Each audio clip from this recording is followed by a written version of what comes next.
finish with a bang. Now remember, we still have closing remarks, we have a case giveaway, but this is our final session, and it's with Allison Sheridan. For anybody who's a Macstock attendee, she does not need an introduction, but I'm going to give her one anyways.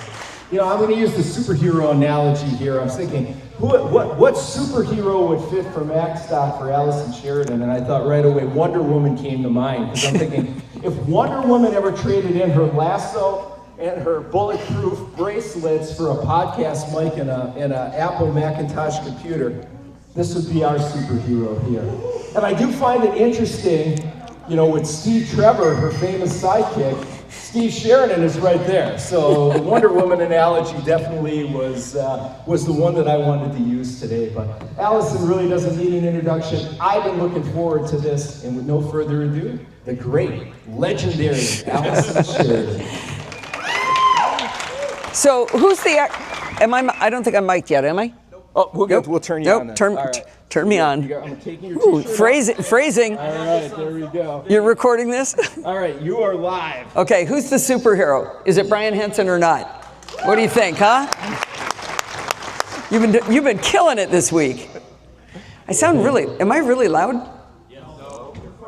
This side says yes, this side says no. Maybe it sounds really loud to me. Not any more than normal. Okay. Well, I was really surprised that so many people stayed. I was really expecting there would be like 4 people and 3 of them would be asleep. But so I'm really excited you're all here. I want to tell a quick story, bomb airport story. There was a guy. No, this is hilarious. There was a guy at the airport was going into. He was in baggage claim. Or I'm sorry, trying to check his bag, and they were telling him that he couldn't check his bag because he had one of those battery bags. And he's like, they've left, but he's kind of talking to the people around us about why this is, unjust and it's a big pain, and he doesn't know why they're harassing him like this. And so I, of course, start womansplaining to him about how, the battery that you can't see on fire is the bad one, right? You might survive the one you can see, but the one you don't know about is the bad one. It was Pedro Pascal. And I did not know this. I remember the event, but then somebody sent me a link to this. If you look up Pedro Pascal, TMZ and battery and airport, just put all that together, you can see me womansplaining to Pedro Pascal. So I like that. Well, like I said, I was worried about doing the cleanup job here at the end. And in reality, I'm not sure I'm going to say a single new thing, because throughout this week, somebody has said almost everything that I'm going to say on my slides. And I started at the beginning, I started writing down who said stuff, but so many things got said that I lost track. So if you said it and I say it, you can go, I already said that. Let's go to the charts. I have a lot of words on my charts. I hope you're going to be okay. We'll have a QR code at the end so that you can follow all of these. I'm going to talk about what I call chain of happiness. I want you to look around the room right now. Do you see anybody in this room who knows more than you do? Look around. You got a visual of who those people are, right? There's some really smart people in this room. Now, they actually do know more than you do, but they know more than you do about certain things. They don't know more than you do about everything. And I want you to look around the room again. Do you see people around you that maybe don't know as much as you do? Oh, come on, admit it. Come on. You can look right at me and say there's stuff you know that I don't know. There's somebody in this room that knows less than you, and there's somebody in this room who knows more than you. And what I like to think about when we're helping each other with tech is this chain of happiness is no matter how much you know, there's somebody who knows more than you do. And no matter how little you know, there's somebody who knows less than you do. So keep that in mind as we kind of go through this. And if you're in this audience right now, you already know more than 90% of your friends about tech. You already do. You know that to be true. So, this was the super brainy one. This was the brainy look here I wanted to show off. So let's talk to a couple of the people that I consider reasonably intelligent humans that are in the room. Dave Hamilton. You've been at Macstock for a long time. You've been doing this for 150. You were like 7 when you and John started talking on chat and everything. 6, but who's counting? Okay. Do you learn anything from Macstock? 100%. Yeah? Every time. From every session, there's always something that somebody will say like inspires me to go learn about a thing or whatever. Like, yeah, that's why I'm here. All right, good. That's kind of what I suspected. I didn't know what his answer would be. I thought he might just go, yeah, I know everything. I got it, which was also acceptable since I didn't tell him what to say. Jill from the North Woods, how about you? You know everything. This woman learns so fast. She picks up tools that I've been using for 2 or 3 years, and then she goes, oh, I'll go learn that. And then the next day, you learn Final Cut over a weekend. So you can't possibly be learning anything here. Oh, I learned a ton of things. Yeah? I have 20 pages of notes to go home and try when I got home. All right, very, very cool. Dr. Gensius. Oh, wait a minute. Which one should I pick on? Now, I never met Will before, so I'm going to go with you because you're so shy. Did you learn anything this week? Absolutely. And you're pretty smart. I mean, mostly in chemistry, but. Okay, now, is Brett Terpstra still here? There he is. This man's brain is on a whole nother level than the rest of us, if you know him at all. You don't learn anything here, right? You already had all this? I know some stuff, but I know stuff in weird ways. And hearing other people talk about the stuff that I think I know is always enlightening. Yeah. I always learn something. Great. That's kind of what I was thinking. As we look at this, what I want you to do when you leave Macstock with the warm glow of the good friends that you've met, I mean, how awesome are the people here? It makes me so happy to be here. You'll also have gained a lot of knowledge. Everybody here has. And you're going to have socked away these little tips and tricks. They're going to fester in there. And you don't know when they're going to come out. But there's going to be a time where your best friend or your brother needs help. And you're going to go, oh, I know how to fix that. I know what that problem is. I'm going to be able to provide that to somebody. And maybe they're reasonably tech forward people, so you teach them, you teach your brother, and then your brother has some other friend that they're going to teach. And this is what I'm talking about, the chain of happiness, is that each of us can help somebody. And I think of this, this picture that we've all got a hold of somebody who knows less than us and somebody who knows more than us, and we're all learning from each other. I think one of my favorite examples of this was Terry is the other grandmother of my grandchildren. And she always comes to me for tech help. Whenever I see her, she says, okay, here's my list. This is what we're going to work on today. This is what I want to learn. And then one day she was sitting on the couch and her phone was out, but it was locked. And the picture on the front was a picture of one of our grandchildren. And then it flipped to another picture of our grandchildren. And then she tapped the phone and it changed again. And I said, how is that happening? You can imagine she was like, I'm going to teach you something. And she brings it up all the time. She was so proud, so happy that she taught me something. And I keep trying to tell her, I know that you know a whole lot of stuff. I mean, she has skills in so many other areas that are well beyond anything I can do. But it made her so happy that she got to teach me something. So, whichever way the information's flowing, it's always good. I remember a time with Steve's sister. She was showing off some stuff she did with her Amazon Echo. And I said, man, you are such a geek. And she goes, am I really?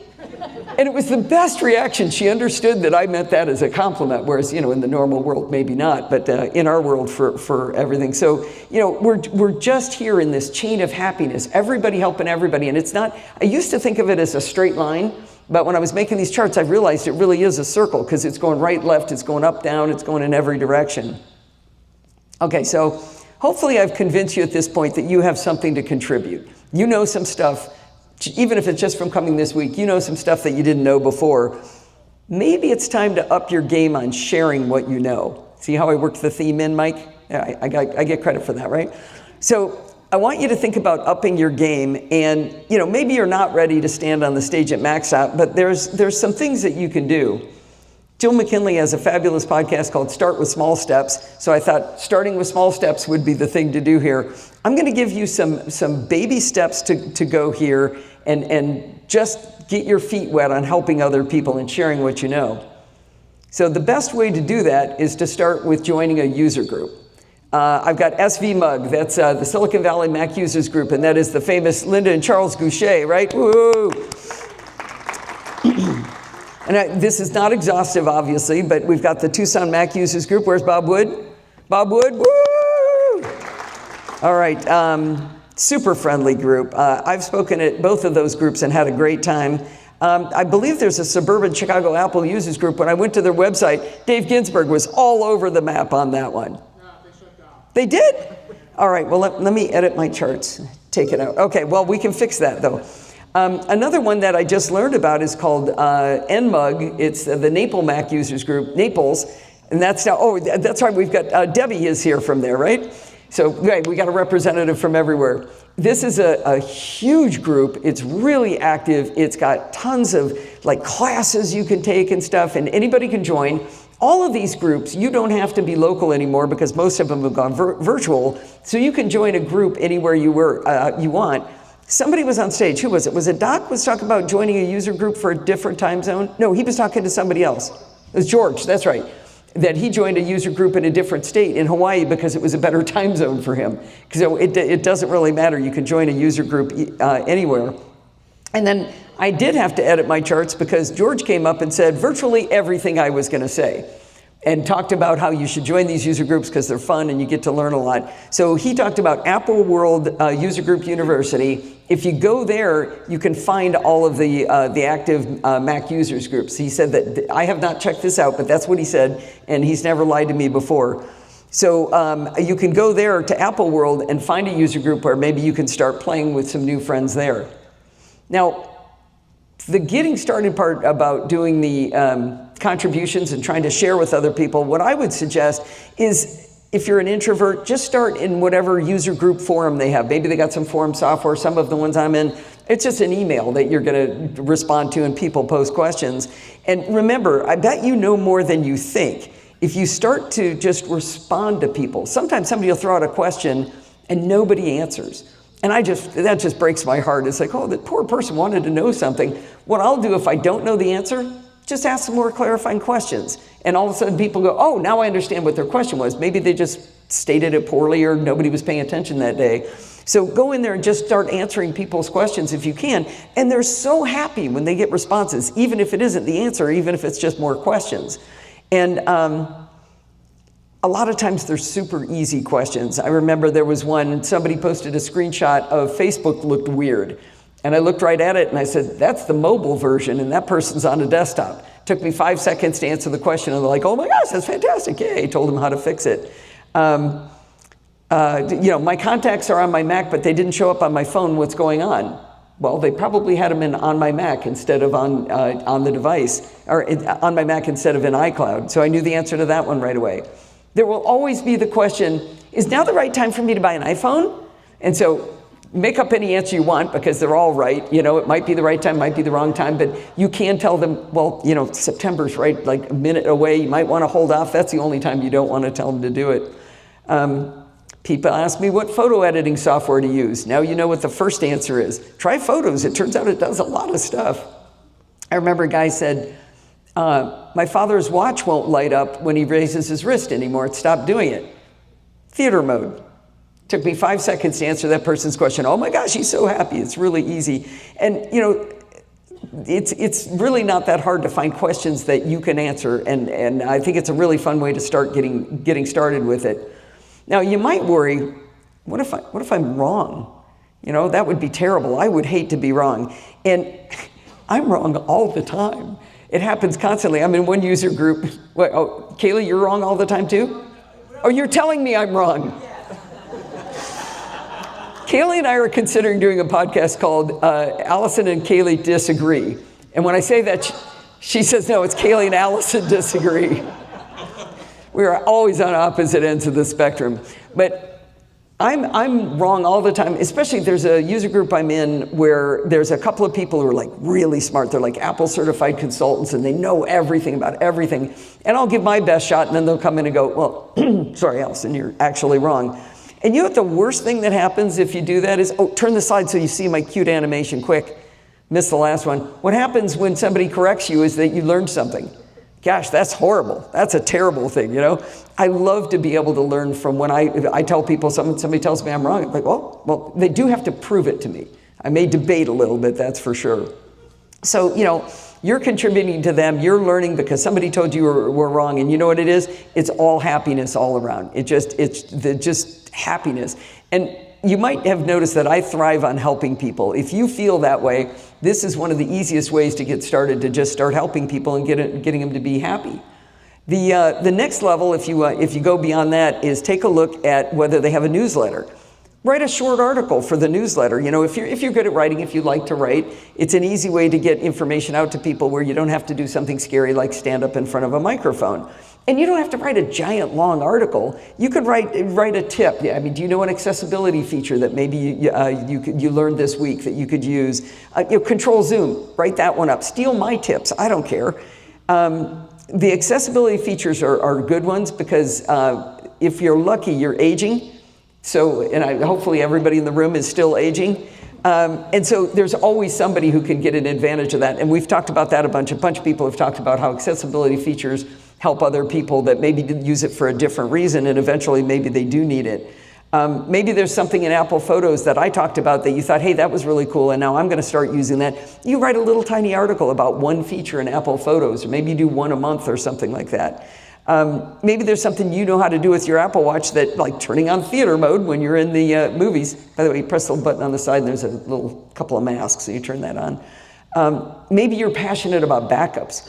Maybe you're one of those people that's got, you know, they got Backblaze going and they got a local time machine and they're using ChronoSync and they got a little bit of, what's the one we use, all of a sudden blanking? Backblaze. No, I said Backblaze, my local backups. Not Time Machine. Come on, Dave, not Super Duper, there's only one left. Carbon Copy Cloner, thank you. Well, we all love backups, right? You can write a little thing about backups. What's your backup strategy? You could even put questions in your newsletter to say, hey, if you think this is too hard or you've got a better idea, why don't you write me back and get involved in that way. Maybe you got a cool gadget. Everybody's got a battery pack. I wrote up my battery pack. I didn't make the list, so I did not win a banana. But maybe you can, I was kind of thinking that banana sounded good. I've been eating poorly. But maybe you've got a battery pack that's really cool that or one you learned about here that you think is nifty. You can write that up as a little tip. People love this stuff. And if you just write a few paragraphs, I think that's a good way to get people just a slow roll into getting involved. Over time, you've been answering questions in the chat room or in the whatever they're using, the forum or the letters, and then you've been writing a couple of newsletters. Now you're starting to get reputation points as somebody who maybe knows some stuff. So maybe it's time to up your contributions a little bit more. Maybe it's time to volunteer to give a talk. Now, it sounds scary, but most of these user groups are not huge. You know, you might be talking to 15, 30 people, something like that, and people love a new voice. I was talking to Bob Wood about this, saying, you know, do people get tired of hearing you talk? And he's like, yeah, they get real tired. It's been me for so long, but he's a lovely man. I don't mean to pick on him, but but they love a new voice. You don't even have to be that good. I'm not that great when I'm on these things, and I go in and it's somebody different telling a different story that they haven't all talked about before. So the user groups love to have people speak. Who's here? Somebody's from Alaska. Mary.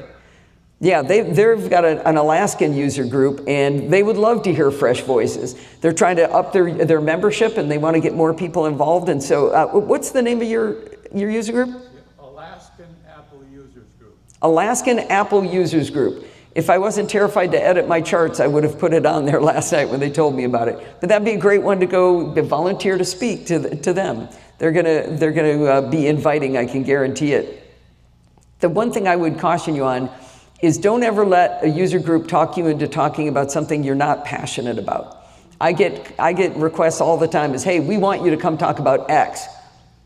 No, I'm not gonna go talk about X, but guess what? I've got this great talk on Y that I'm real excited about. Let me go talk about that. And it's a funny thing. I don't understand why anybody says, go be passionate on this. That it just doesn't work that way. You're not gonna do a good job. And you don't have to do a talk that's about how to use Keyboard Maestro to do an automation of pulling links out of drafts and into the list thing and all that. You don't have to do something complicated about that. It can be something small, something that you know. And I'm pretty sure you could get away with not doing a whole hour talk. Maybe you tell them, hey, I got a 20-minute talk I'd like to give. That would be enough. I think it'd be pretty easy to do. Think about just some tool that's built into macOS that you actually know a lot about or you learn a lot about. Last year, my talk was on Learn by Teaching. Last year or 2 years ago? on Learn by Teaching. And one of the reasons I know so much is because I do these talks, and I gotta know what I'm talking about to do the talk, so I dive deep and I go through every menu. What if you did one on TextEdit? TextEdit is this great little app. We don't ever talk about it, right? Maybe you want to show people how to change fonts, how to set the little tab markers in the ruler, and you know how to do the left justified and right justified to get the date over on the right if you want, how to set margins. What is rich text versus plain text? You could go through these simpler tools and do a talk where that's something that's underappreciated, but people love a talk on a free tool they already own. That's something that really gets people excited. And I think, oh, I got some applause on that one. I don't know if Chuck is here. No, he's asleep. Chuck, didn't you do a talk once on use the tools you actually own? Was that you? Yeah, and that was a great talk because it's like you forget about these things. They're right here. We should use all of them. Don't go off looking for something else until you figure out whether you already have it. And those are great tools.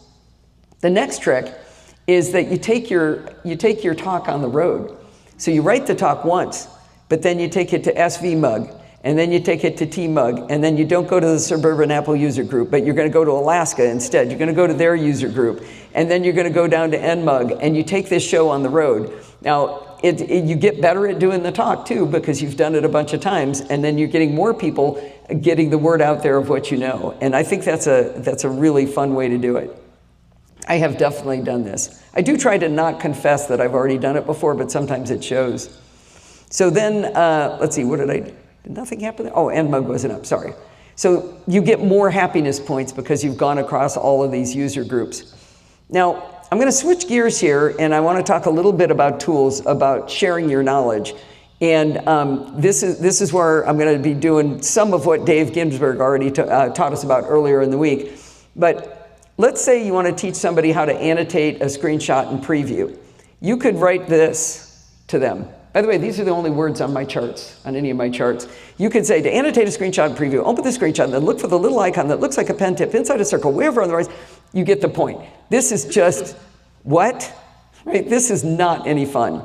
But there's better ways to do it, and it's with screenshots. And I am crazy about screenshots. I just love to take screenshots. So this is a screenshot of my website in order to be, self-promoting at all times.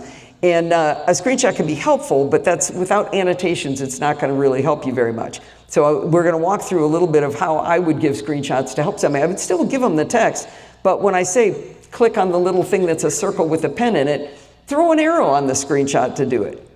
And what that's going to do, that little button that when you click on it, that's going to drop down this little menu of the shapes that you can add. Am I one behind? Yes. Oh, sorry, that drops down that row. Now you've got a bunch of annotation tools, but now in my giant glob of text, I said, now find the icon that looks like a shape. And that's gonna drop this little thing down. And then I would say, well, wait a minute, that's kind of hard to see. You guys can't actually see what I'm pointing at there. Give them a zoomed up version of the screenshot that shows them exactly where it is. Now you got a lot more out of that than you got out of that giant glob of text, right? So I think that the being able to take screenshots and annotate them is a really, really good skill to learn.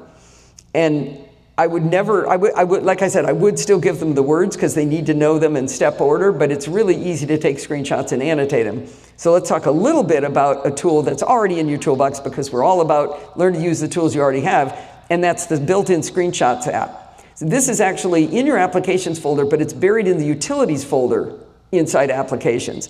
That's a crazy folder with some real good stuff in it. Now, this is a funny story. I don't like making charts. I like talking, but I don't like making charts. So I wanted to take a screenshot of the screenshot tool. I spent 2.5 hours playing around with people on Mastodon helping me figure out how to do it. Because once you get the screenshot tool up, you can't take a screenshot of the screenshot tool because you got the screenshot tool up.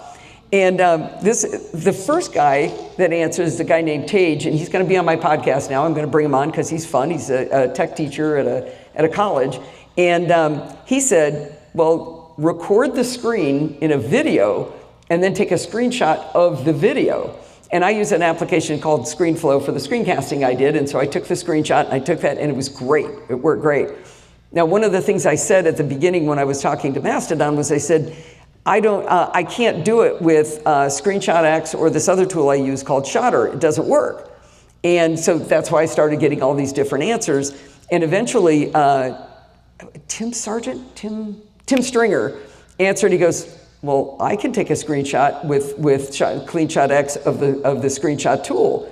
And I was like, well, how did you do it? Well, it turned out he took a screenshot of the entire screen and then he cropped it. It will let you do that. I was trying to do an area screenshot. So I learned something because I was doing this. Literally 2.5 hours lost when I was supposed to be working on my charts because I didn't want to do it. But I did successfully get this. I ended up with like 5 or 6 solutions. I wrote a big blog post all about how I learned how to do it from Mastodon with screenshots of all the screenshots that I did because I didn't want to work on charts. So I'm just going to go real quickly. This is a little bit repetitive of what Dave showed us. But when you bring up, you hit Command-Shift-5 is the only thing you need to know, or you can just launch the app. You can put the app in your dock, you can launch it from the utilities folder, but the first button is going to be full screen. The second button is going to be just a window. The third one is going to give you an area screenshot. Is this cool how I animated that? I was really excited. Spent a lot of time screwing around with that too, because I didn't want to make my charts. The next two are for making video. This is a video of a window, and this one's a video of just an area. If you go into options, you get things like the save location you can change. You've got, you can do time screenshots, so you can set that there. You can set your microphone if you're making a video, so you can do audio from there.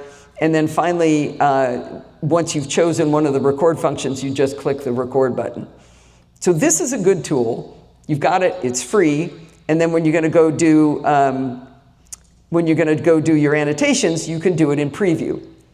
I hate doing them in preview. I really, really don't like the annotations. This is that screenshot we saw before. The problem with them is if you click on rectangle, it plops a rectangle in the middle of your screen. And that's never where you want that rectangle to be. So you have to drag one corner up and then drag the whole thing, then drag the other corner. And then you have to do a drop down to change the color. The drop downs are annoying. It's really, really hard. I hate doing it. Same thing with arrows. You drop the arrow in, you got to drag one end of the arrow. All the other apps that do annotations, you go click, drag, there's an arrow. You know, once you select arrow, you just click, drag. You select rectangle, you'll go click, drag, there it is. It's so much easier. So I really am annoyed by it. I did find a way to make this easier. So I showed you how you had to click on that little pen icon and that dropped down that toolbar. By the way, I tried to write an Keyboard Maestro macro to automatically drop that bar down whenever I open preview, and I never succeeded. That was something I really wanted because why do I have to click it to show it? Let me have it all the time. Anyway, while I was working on the presentation, I accidentally stumbled across something I didn't realize is that if you go to the Tools menu, down to Annotate, it shows you that a bunch of the, not all, but a bunch of the shapes actually have keystrokes. So it's Control-Command-R for rectangle. So whether that little bar is showing it or not, you can go Control-Command-R and boom, it still drops in the middle and you got to drag the two things, but you saved yourself 2 clicks. 2 clicks. We're making money right now. This is going to be great. So Control-Command-O is oval. Control-Command-I is line. It's not L. It's I don't know why. Control-Command-A is arrow and Control-Command-T is text. So there's a couple of others in there, but this has been a game changer to me that at least I only half hate doing it in Control-Command-L is loop if I'm reading your... Yeah, Control-Command-L is loop, but I don't ever use the loop because it's a circle. That's a little magnifier thing. If it was a rectangle, that would be handy, but the circle, it's a... Do you ever use Polygon or Speech Bubble?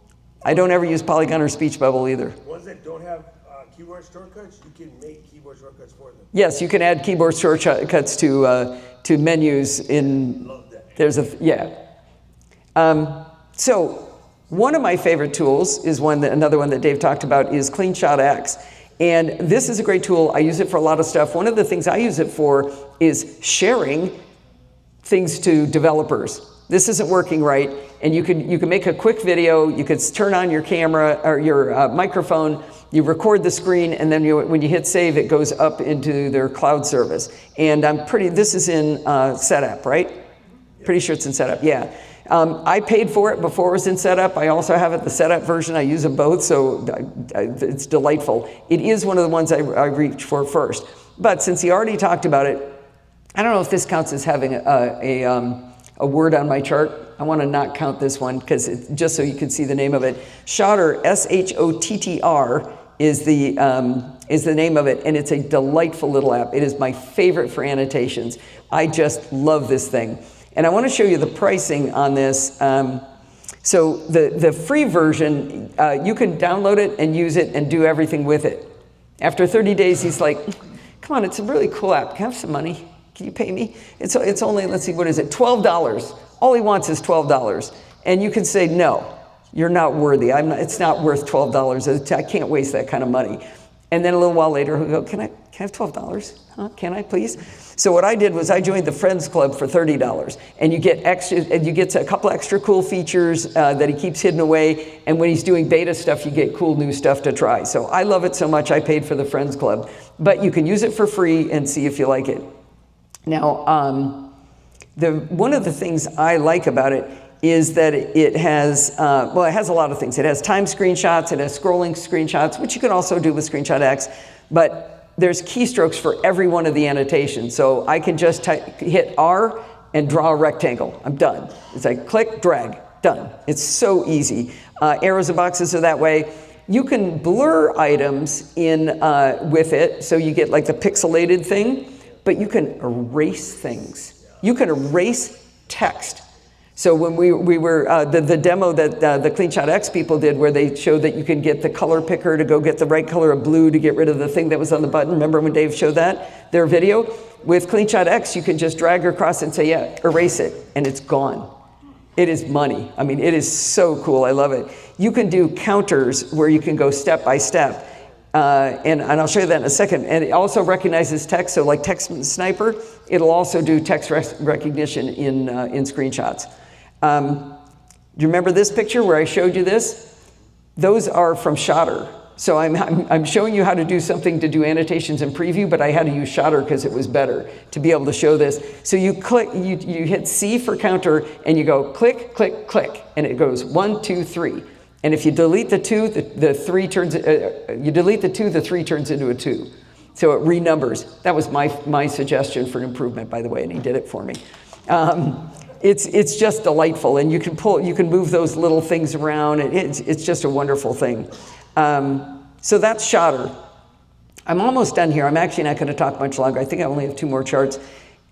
We talked a little bit, and Dave talked, look, I'm taking credit. We talked about screenshots in iOS. You can do it with the 2 buttons to click to take a screenshot. But what I never, ever, ever want to see you do is this. I get this all the time where people are like, with their finger. It turns out you can draw a real rectangle. You don't have to, or a circle. You don't have to draw with your finger like you're 3 years old. If you love that, go ahead. But no, just don't send them to me. If you tap on the little plus button in the bottom of the annotations tray, you have an option to go to add shape, and you can add the shapes. But guess what I learned on the Mac Geek Gab? You could draw a rectangle with your finger and stop, and it'll turn into a rectangle. Now, it's kind of hard to see because your finger's fatter than everything you're doing, but if you get good at it, and then I did a step beyond what you guys did, you can do arrows too. So you draw the arrow, and you just go like that, and make the little head on the end, and then stop, and it'll turn into a nice real arrow. Now, you still have to move it around a little bit, probably, but I think that's a much better way to go. So everybody promise right now, nobody's going to send me a screenshot that looks like this. So anyway, that's actually the end of what I wanted to say. This is obviously a chain of happiness is something that I'm passionate about. And coming here, we all have have learned so much. We've learned from each other. We've learned from people smarter than us, people we thought knew less than us, but it turns out they knew something we didn't know. And I think it's just wonderful. And of course, everything good starts with podfeet.com. If you want to find me on Mastodon, podfeet.com/Mastodon. You don't have to know what server I'm on. I put a redirect, so you can just go to podfeet.com/Mastodon. You do have to be able to spell Mastodon. It's Mastodon. So anyway, that's all I had to say. I know I didn't take up all my time, but does anybody mind if we just end a little early? Cletus, stop yawning there. Thank you. Awesome. Well, does anybody have any questions for Allison before we release her from the stage?